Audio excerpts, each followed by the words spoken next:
Welcome, wrestling fans. Welcome to Curtain Jerkin. As always, I'm your host, Jacob Grondy, reporting for the Main Event Marks YouTube channel. You can also check me out on Spotify. However you're listening to me, I appreciate it. Tell a friend. If you don't like me, tell an enemy.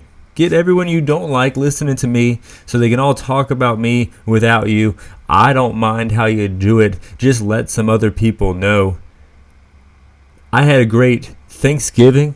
I went to my mom's house for lunch. I went to my aunt's house for dinner. I watched a lot of football. How hilariously bad was this Jack Harlow halftime show? I mean, it was kind of like maybe Notes of Shockmaster level bad. Gobbledygooker on a Thanksgiving. You gotta love it. And then we had Dolly Parton, a classic American halftime show in for the Cowboys, no less, dressed as a cheerleader. And I was all excited about Steve Aoki, and then they screwed him over. They cut his time. You couldn't see the Steve Aoki halftime performance. I thought that was going to be a good one too. The glimpse that they showed looked good. Something that's cool, that I've always found cool about the Seattle Stadium, that it was designed by a guy who usually designs opera houses, so it's intentionally loud. That's why they do the 12th man there more than other stadiums, showcase their fans being loud and everything like that. And then you have the guy who wrote the loud anthem of the last decade, Turned Down for What, in there. He's a West Coaster. I was excited about the build. I wanted to see the main event, Steve Aoki, after the games were kind of duds. And then they just go to the halftime show. I got Christian McCaffrey on my fantasy team, so I was excited about that. But I went to bed. I didn't even watch the second half of the third game.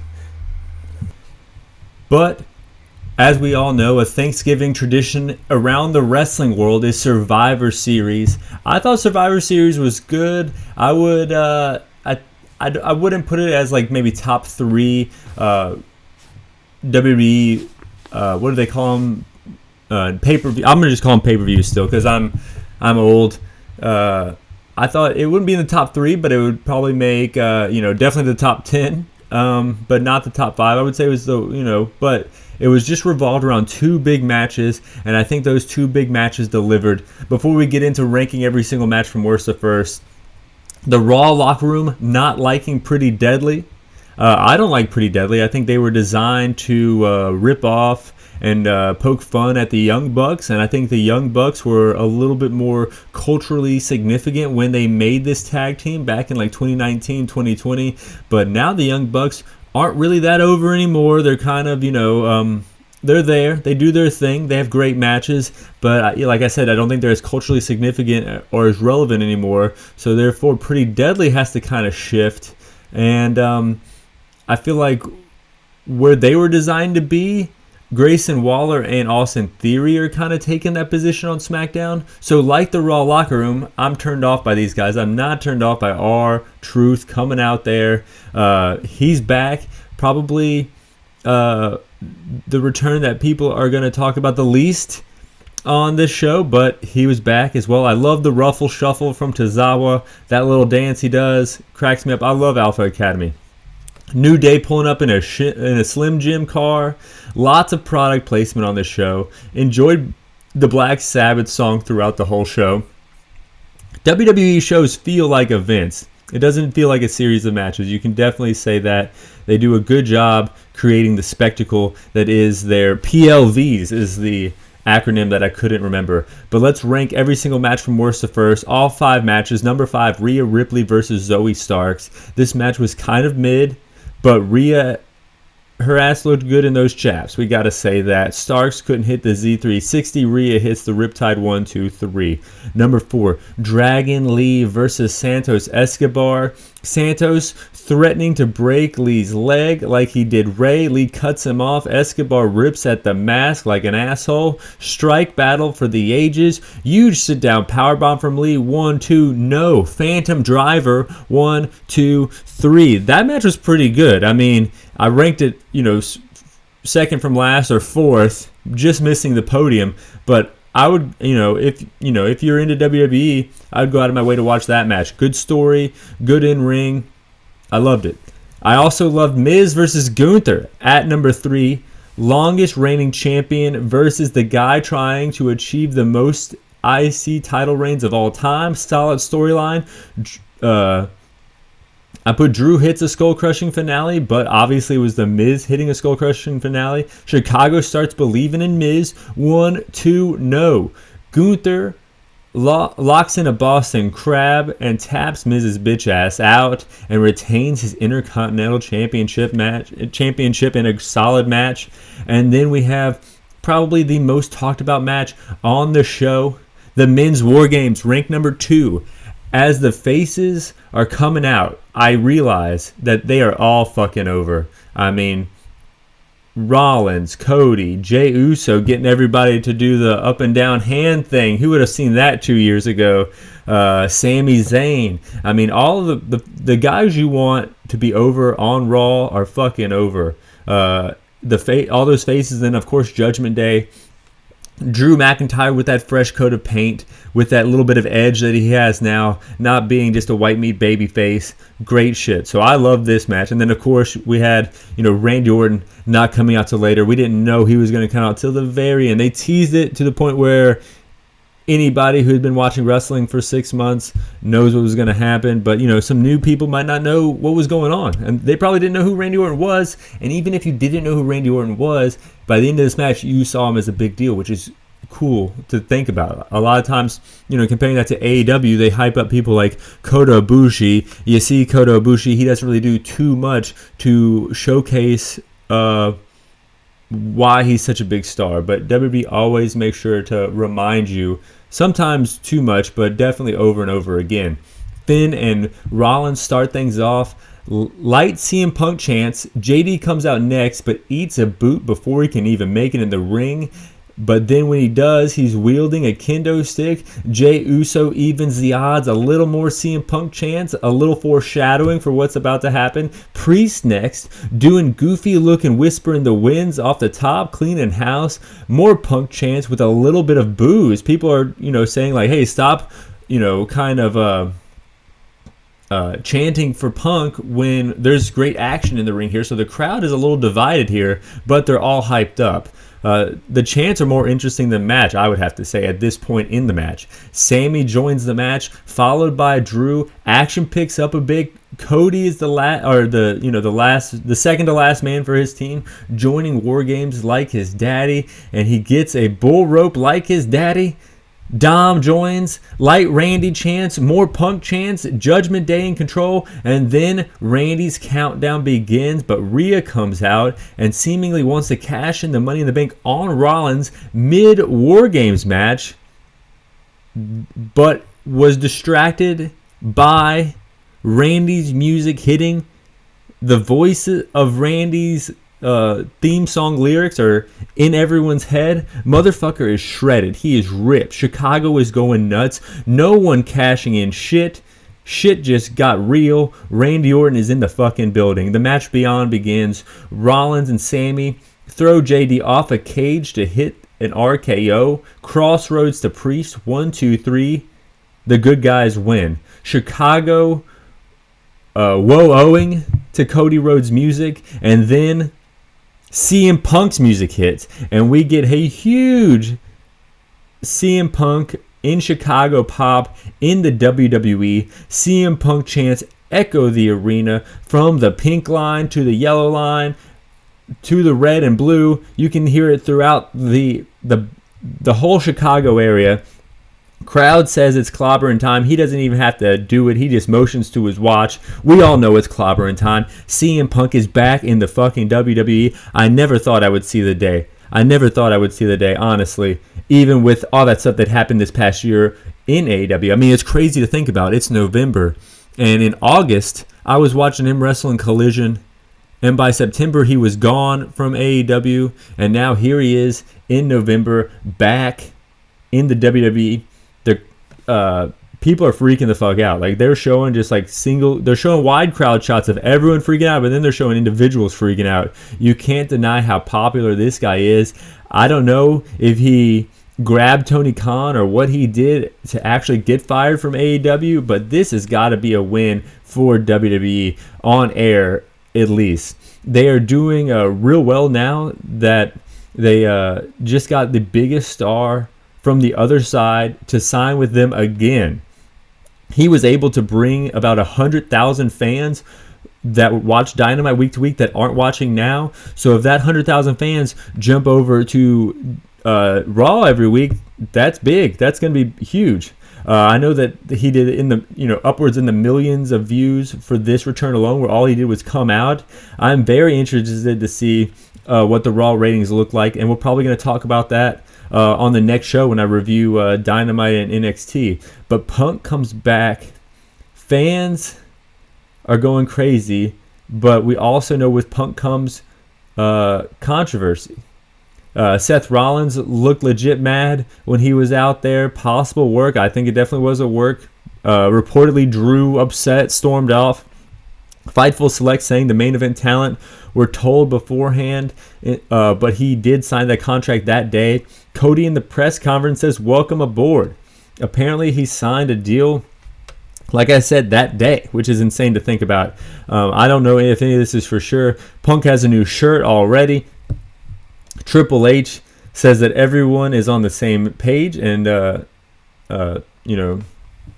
they've grown as different people as they were 9 years ago when everything went down, and that they pretty much squashed the beef. We saw a picture of Triple H pointing at Punk pointing at Triple H. Triple H says that most people like the wrestlers and the writers weren't told, and that higher ups, even in TKO, were surprised about what happened. I was wrong, though. I said Punk was only going to come if he bought a ticket, and I don't mind being wrong. This is interesting. Most interesting thing that happened on the show. But as far as the men's War Games, I think it was ranked number 2 on the show out of 5. The best match on the show, bell to bell, has to be the Curtain Jerker, the women's War Games. Bayley versus Becky to start things off, followed by Shotzi, who brings in the weapons. Io brings in a chain. Nice old school weapon in an old school match like War Games. You gotta love it. Bianca comes in before Charlotte. I thought that was a bad move. I thought that maybe Charlotte should have came in and then Bianca get that big pop. You're trying to make Bianca. You're trying to bring her up to horsewomen status. And I think that you always are going to kind of put her at second tier. I don't know, maybe I'm being nitpicky here. Kairi Sane skipping to the ring, looking like a goof, gets trash can lids that was bigger than her to assist her in whooping the other team's ass. Landing assisted elbows onto Shotzi, who's covered up by a pile of chairs. That was nuts. Charlotte out next. Cool looking pop-up power bomb to Io into the cage. Io drops the chain down to Dakota and pulls up a trash can. I thought that was kind of cool, kind of innovative. Then she puts the trash can on her head and jumps off the cage onto all the women. She did this spot in NXT, but she did it in Chicago to get that big arena pop, and she fucking got that pop. Asuka comes out, brings in more weapons, missed Shotzi, and missile drop kicks Becky while she had a trash can over her head. Charlotte with the moonsault off the top. No woman can win for her team. Everyone's going for pins. Becky puts Bayley through a table with the manhandle slam. Then two ladies that started it finished it. 1, 2, 3. Becky wins for her team. Solid show. Solid show. I mean, we've seen better War Games, I think, but this was great. That's my matches ranked. But of course, that happened on Saturday. Last night, as I'm recording this, Tuesday morning, was Monday Night Raw. Raw kicks off with Randy Night Raw. WWE Monday Night Randy. The pop was mid, I have to say. I don't think he got as big of a pop as I was expecting. He is fucking yoked, as I said before. Interrupted by Rhea. JD ends up getting RKO'd, and that's the first segment. Backstage, Judgment Day a little upset. Priest a little more upset than others because he was the captain of the team and they lost War Games. Rhea says it doesn't matter. They won't hold a grudge against Priest for taking the L. Later on, R-Truth eating some jelly rolls. We'll talk more about that in a little bit. in the Judgment Day's clubhouse, getting everything covered in powdered sugar. Oh, funny little spot here. They kick him out. They're mad about that. And then they run into another Jellyroll in the form of a multi-platinum country superstar as he helps out Randy Orton in the main event. Randy Orton versus Dominic, RKO 1, 2, 3. Randy wins. We know it coming in. I always say this, guys. I always say this. You can see a skyline from a mile away, but that doesn't mean when you get into the city, you're not excited. We knew that Dominic Mysterio was going to eat an RKO before Monday Night Raw was over, before Raw started. And then we saw it happen, and we were excited. I think Randy's return to Raw was good. Punk's return to Raw after 9 years, I don't really know about it too much. I don't think it was as cool as maybe I wanted it to be. They didn't really set up anything. We'll get into it. Punk says he has 2 words for us. I'm home. He says everyone has welcomed him backstage in open arms. But then he's like, not everyone, though. The most dangerous and feared man in this industry just walked through the door. Got the crowd chanting CM Punk. Then he, as the promo was going to break, he, like off mic into the camera, said that he's not here to make friends. He's here to make money. This promo was not that good. It was kind of mid, and it didn't set up any storyline. Like leaving Survivor Series, we were all wondering, is he going against Seth? Is he going, against Drew? What's going to happen here? And, we still don't know. And I think the steam is kind of off that because we're like, is this a shoot or is this a storyline? And, there was a house show on Sunday where Seth talked about it. So people were like, oh, it's a storyline. But then even if it is a storyline, we didn't get any progression in that storyline on Raw. So it kind of is like we're losing momentum already, it feels like, in this Punk return, and we're only 2 shows in. Cody cutting a promo, dare I say better than Punk, that gets interrupted by Nakamura, who pops up on the Titantron. Do they still call it a Titantron? I call it a Titantron. Only for the Titantron to end. Behind him is Shinsuke Nakamura. Sneaks up, missed his ass. This is going to be an awesome feud. Logan Paul will be on SmackDown. They announced that. Seth and Drew in the ring. Seth says that Drew deserves a rematch, but there's a few others that deserve a rematch more. Mentions that Jey Uso is going to get the shot next week, and Drew headbutts his ass, making Drew bleed his own blood. German suplex, having his kilt fly off, revealing that he's got the tiny little short shorts that Shawn Michaels had on when he was a special guest referee. Jey Uso comes out because he wants to wrestle Seth Rollins at full strength. He doesn't want anyone to get injured, ruining his title opportunity. They both super kick the Scottish Psychopath out of the ring. This is great. Sammy yelling at him backstage, like, hey man, you're being kind of a dick out there. Stop. And now Drew has beef with Sammy because of it. Randy and Jay backstage later, talking about their past with the bloodline and everything. Randy says that all these other people trust you, so that means something to me. Not saying he trusts them, but just saying, like, you're not in the bloodline, we're cool. I guess that spot needed to tie up loose ends a little bit. Nia Jax versus Zoe Sark. She wins with a Annihilator. Creed brothers on Raw. This was kind of cool. They popped up backstage in a segment where Jellyroll and Otis bumped bellies. And then we go into tag team turmoil. DIY versus Alpha Academy. Otis throws some back elbows. This was a solid little meet-up here. But then DIY get the win. And then Veer and Sengi. I thought it was Shanky. Now it's Sengi. But it doesn't really matter because they get rolled up. Veer gets rolled up by Johnny Gargano. So they're officially not over in the back. And I bet these guys are going to get released soon because this is Veer's second opportunity to get pushed. I don't know what they're going to really do with him. The next team in the gauntlet, the Creed brothers, who beat DIY, go up against the New Day. The Creed brothers look awesome, beat the New Day, go up against Imperium. Julius able to launch off his brother to hit a superplex. This spot was cool. A little sloppy at the end that Cole even makes note of, but still pretty cool. And then they hit the Brutus ball that looks to legit hurt someone, but I don't know. They get the win.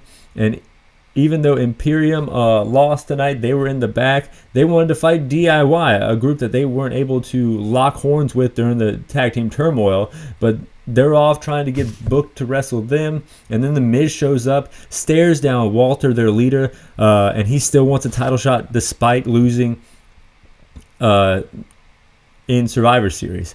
Ivar and Reed. Match didn't go too long before they started brawling beyond the ring and then into the WWE Universe. Solid little feud here. Tegan Nox and Natty Neidhart put their titles on the line against the former champions Green and Naven, and champs retain while I put Kevin hits a crossbody. I don't know what happened in this match. I have a hard time getting into the women's tag team title scene. It seems like, these are just 4 women that they kind of like, so they want something to do with, but they don't know what to do with, so that's how we get what we have here. Jumping over to AEW, though, Dynamite. Apparently, MJF is injured. So they hit this great storyline in the summertime. MJF and Adam Cole. Adam Cole gets injured. Now MJF gets injured. That's not good. I don't know what's going to happen. MJF did tweet, it is official, he is injured. He did say he was going to wrestle against Samoa Joe in Long Island on December 13th, so we'll wait for that to happen, but this ain't good. Something that I do think is good, though, is the Continental Classic, the round-robin style, the G1 style tournament took place, or the first 5 matches took place on AEW television. We had Swerve versus Lethal. I want to see Lethal more in AEW, and this tournament will do that, so I'm excited. But Swerve does get the victory on Dynamite, getting 3 points. Jay White versus Roosh. Low blow behind the ref's back. Blade Runner, 1, 2, 3. Jay White gets 3 points. The way it happens is a win gets you 3 points, a loss gets you nothing. If you didn't know, highest points in one league will have you go into the finals of the whole tournament. So as of right now, we have Swerve with 3 points, Jay White with 3 points. Going into the main event of Dynamite, Mox versus Mark Briscoe. Mark bleeding, Mox not. Froggy Bo 1-2, Death Rider 1-2. Mark kicks out, but then Mox is able to hit another one, 1, 2, 3, so he gets 3 points. That's the end of the Blue League for this week. So we have 3 people that are tied for first and 3 people that are tied for last. So anyone's game. Going into the Gold League, Claudio versus Daniel Garcia. This match was the first match. Oh, sorry, that was the gold. I'm mixing up my leagues here. The first 3 matches were the Gold League. This is the Blue League.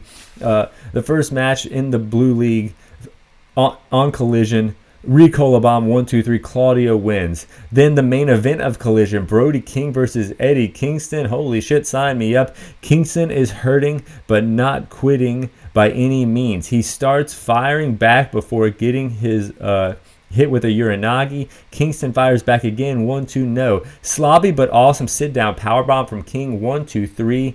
He gets 3 points. I love this shit, man. I love this shit.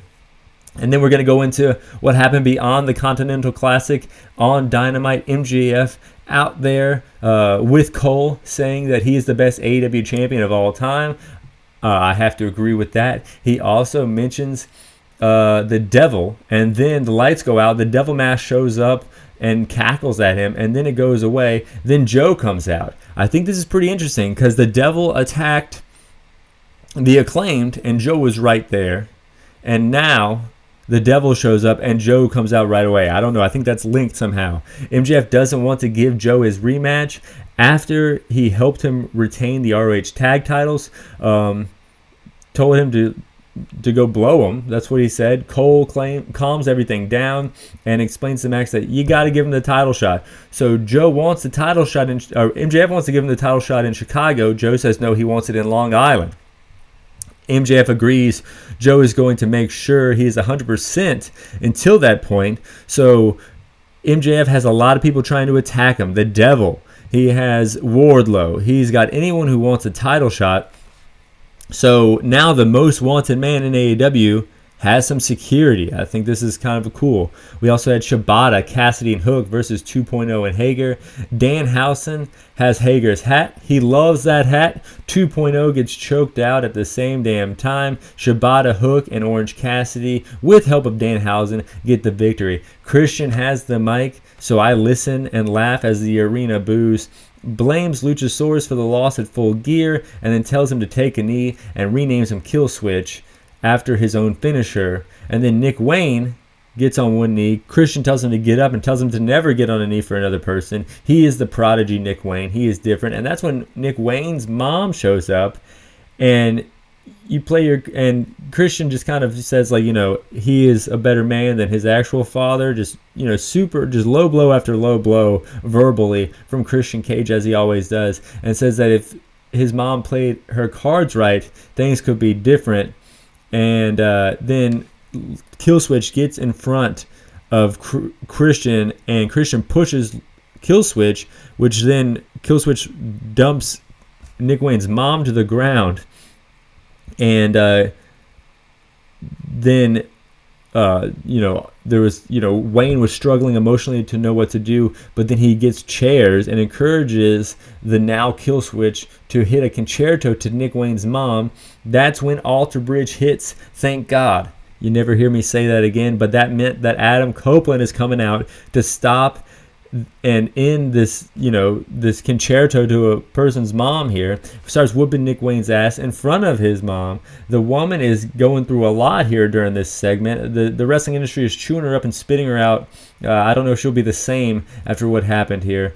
Toni Storm, the women's title ceremony, I like this. It was kind of like an award show, they made it seem. Mariah May presenting her with the title, and then she thanks the kids. She says that this spot is for her and will always be for her. They cannot take it, and they will not make it, and they should go to school and learn a trade, which I thought was pretty funny. I remember one time Wiz Khalifa got in trouble for encouraging kids to smoke and drink, and he said, "Kids, you're not Wiz Khalifa. You can't live that rock star life. Just watch me do it." And I thought that was hilarious. And Toni Storm kind of having that same vibe here in this